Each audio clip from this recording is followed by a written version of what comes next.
हम करेंगे हर मजलूम की हिमायत। अस्सलाम वालेकुम नाज़रीन, मैं हूँ हुरैन फातिमा और आप देख रहे हैं हिमायती news HD channel.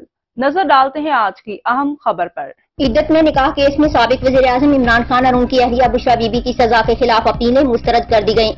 Additional session जज अफजल मज्जू का सजा ने इमरान खान और बुशरा बीबी की सजा के खिलाफ अपीलों पर महफूज फैसला सुनाया। इस मौका पर अडियाला जेल के बाहर सिक्योरिटी के इंतहाई सख्त इंतजाम किए गए थे और जेल की जानिब जाने वाले तमाम रास्तों को बंद कर दिया गया था। जज की जानिब से अपीलों पर फैसला सुनाए जाने के बाद PTI कारकुन की जानिब से अडियाला जेल के बाहर एहतजाज भी किया जा रहा है।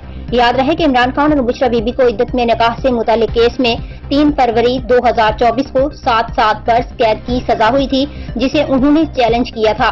बानी चेयरमैन PTI इमरान खान और बुशरा बीबी ने सजा मुअत्तली के लिए मुतफर्रिक दरख्वास्तें दायर की थी। अब तक के लिए इतना ही। मज़ीद खबरों और अपडेट से बाखबर रहने के लिए देखते रहें हिमायती न्यूज HD चैनल।